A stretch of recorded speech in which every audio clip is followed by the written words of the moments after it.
ইসলামী bank Bangladesh পিএলসিকে ঘিরে আবারও উত্তপ্ত হয়ে উঠেছে রাজধানীর মতিঝিল এলাকা। নতুন চেয়ারম্যান হিসেবে বাংলাদেশ ব্যাংকের সাবেক ডেপুটি গভর্নর খুরশিদ আলমের নিয়োগকে কেন্দ্র করে গতকাল সোমবার দিলকুশায় ব্যাংকটির প্রধান কার্যালয়ের সামনে ব্যাপক উত্তেজনা সৃষ্টি হয়। ইসলামী ব্যাংক গ্রাহক ফোরাম এর ব্যানারে সকালে বিক্ষোভ শুরু হলে 10টার আগেই জলকামান ও সাউন্ড গ্রেনেড ব্যবহার করে আন্দোলনকারীদেরকে ছত্রভঙ্গ করে দেয় পুলিশ। এ ঘটনায় অন্তত 50 জন গুলিবিদ্ধ সহ শতাধিক ব্যক্তি আহত হয়েছে বলে দাবি করেছে ভুক্তভোগী গ্রাহক সমন্বয় পরিষদ। এদিকে সাধারণ গ্রাহকদের ব্যানারে এই আন্দোলন হলেও এর পেছনে জামায়াতে ইসলামীকে দায়ী করেছেন সংশ্লিষ্টদের অনেকে। বিশ্লেষকদের মতে ব্যাংকটিতে নিজেদের সাবেক আধিপত্য ফিরে পেতেই দলটির নেতাকর্মীরা পরিকল্পিতভাবে এই নৈরাজ্য সৃষ্টি করেছে। তবে আন্দোলনকারীদের উপর পুলিশের হামলার তীব্র নিন্দা ও প্রতিবাদ জানিয়েছে বাংলাদেশ জামায়াতে ইসলামী।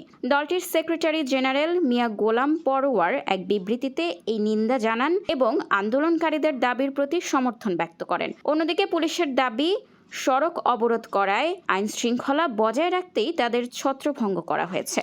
উদ্ভূত পরিস্থিতিতে বাংলাদেশ ব্যাংক তাদের অবস্থানে অনড় রয়েছে। কেন্দ্রীয় ব্যাংক স্পষ্ট জানিয়েছে আন্দোলনের মুখে নতুন চেয়ারম্যান মোহাম্মদ খুরশিদ আলমকে সরানোর কোনো সম্ভাবনা নেই। এর আগে গত 24 মে তৎকালীন চেয়ারম্যান অধ্যাপক ডক্টর এম জুবাইদুর রহমান এবং এমডি ওমর ফারুক খানের পদত্যাগকে কেন্দ্র করে নতুন নাটকীয়তা তৈরি হয়।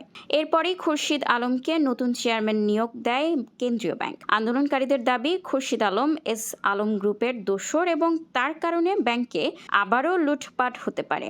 যদিও বাংলাদেশ ব্যাংক জানিয়েছে খুরশিদ আলমের বিরুদ্ধে ওঠা অতীতের সব অভিযোগের তদন্ত শেষ হয়েছে এবং তিনি সম্পূর্ণ নির্দোষ প্রমাণিত হয়েছেন। 2017 সালে এস আলম গ্রুপ ইসলামী ব্যাংকের নিয়ন্ত্রণ নেওয়ার পর থেকেই প্রতিষ্ঠানটিকে ঘিরে বিভিন্ন সময় দখল বেদখলের চেষ্টা ও সংঘর্ষের ঘটনা ঘটে আসছে।